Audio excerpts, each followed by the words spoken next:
What's up, y'all? What's good? Welcome to the What Up Though Show. It's your boy Dan D, and I am back with another one. Today, I'm going to be talking about a situation out of Detroit. You have a 14-year-old girl who escaped after being SA'd and held for captives for days. I have audio and video of the situation. I have everything queued up. Give me 1 second, and I'm going to play the video. Here we go. But we begin tonight with a man facing multiple charges after police say he held a teenage girl captive for days and raped her. Now, this is the man who police say did it, 37-year-old RONNELL AG. Tonight, he's facing 11 different charges and is being held without bond.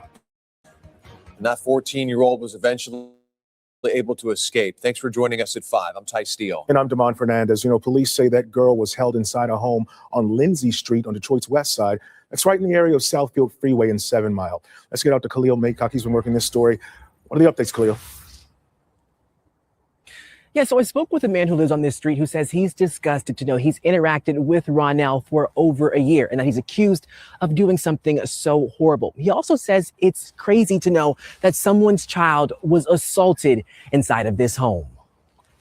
This partially boarded up house with trash all over the yard is where people on the street say 37-year-old RONNELL AG lived. He was arrested last week, charged in connection to the kidnapping and sexual assault of a missing 14-year-old girl. My heart just fell through the floor. That man, who didn't want to be identified, lives on the same street as AG. He says when he found out what happened, he was at a loss of words because he'd interacted with that man accused of harming a teen for the last year.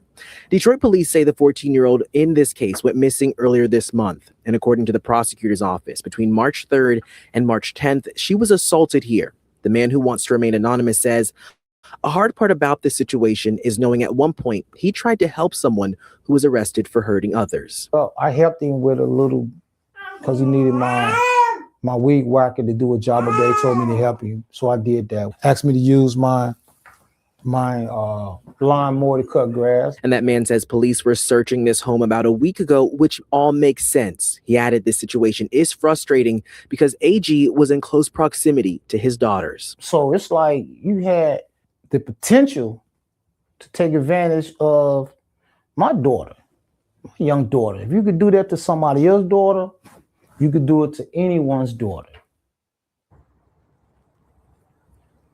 And AG is expected to be in court this Thursday as well as early April. I spoke with someone at the prosecutor's office and they tell me that the last hearing is when we'll find out more details about this case, like how that teen was able to escape. Reporting live, Khalil Maycock, Local 4. Okay, I'm gonna go ahead and come out. And thankfully, this young woman was able to escape. And these the type of stories that we hear about. That these the type of motherfuckers that you need to be found hanging from trees. When we hear about stories like that. But luckily, like I said, this young woman was able to escape. She was able to leave with her life. Hopefully she'll be able to heal from that situation. But this man was living like the neighbor said. He once helped this man. So you have to watch. Who you have around your kids, because you never know. It can be anyone, you know what I mean? So you definitely have to watch who you have around your kids, and then you definitely have to watch, where your kids are traveling and knowing where they're at all times, But I would love to hear you guys' opinion. Give me your thoughts. Give me your opinion on the situation. It's another one. It's your boy, Dan D, and I am out. Peace.